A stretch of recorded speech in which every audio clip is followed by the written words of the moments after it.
c'est ton plan qui est là. Voilà, c'est ça qui est image là. Image, c'est ton plan qui est là. Donc ici, je viens là, image, quand il met par exemple taille, j'ai la possibilité de modifier mon plan. Donc ici, par exemple, je peux modifier mon plan comme ça. Pour modifier, je dois décocher ça. Parce que si je décoche pas cette partie-là, ça veut dire que les deux éléments sont liés. Si j'essaie de modifier un élément, ça va impacter l'autre. Donc, si je veux dissocier, je décoche et puis je réduis comme ça. Voilà. Je peux mettre par exemple 1000 sur 1000. Voilà. 1000 sur 500 pixels. OK. Quand il fait ça comme ça, je valide. Voilà. Donc, voici, j'ai modifié mon plan. Voilà. J'ai modifié mon image. OK.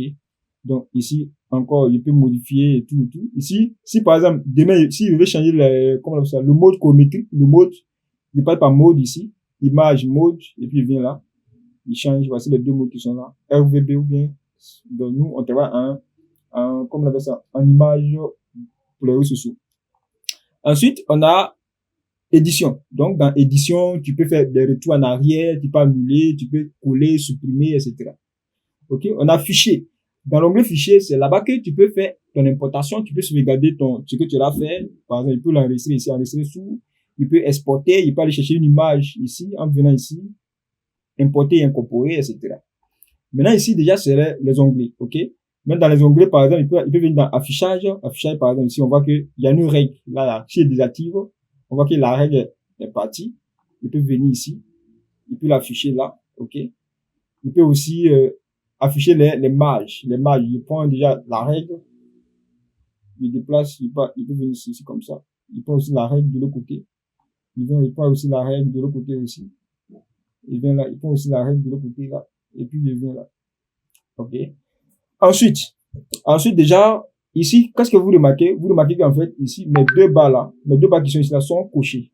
En fait, c'est très important. Je vais vous expliquer à quoi ça sert ces deux éléments cochés. Donc ici, je vais réduire le contour, voilà. Je vais laisser ça comme ça, voilà.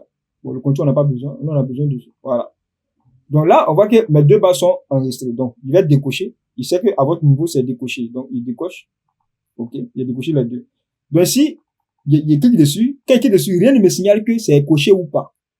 Donc, ici, déjà, quand il vient cocher ça, automatiquement, quand il clique dessus, on me dit que, c'est ce, bon, attends, hein. Je vais dupliquer ça. Je duplique, vous allez voir. Voilà, il change la couleur de l'autre. Il prend l'outil, il change la couleur de l'autre. Parfait. Donc, il décoche encore. OK. Ici, par exemple, il sélectionne ça, c'est ça. Il sélectionne ça. Il sait pas quel élément qui est sélectionné. Donc, s'il vient cocher ça, par exemple, il sait que, c'est cet élément-là qui est sélectionné. Donc, il peut sélectionner ça comme ça. Voilà. Vous voyez? Donc, c'est ça seulement qui est sélectionné. Mais, il ne peut pas aussi venir là. OK? Il peut pas venir. Donc, pour cela, on dit sélection automatique. Donc, ici, par exemple, quand il clique dessus, quand il vient là, vous voyez que, là, il peut passer d'une sélection à une autre. Donc, ça me permet de voir ça de manière visuelle. Donc, c'est pourquoi c'est important de cocher les deux éléments.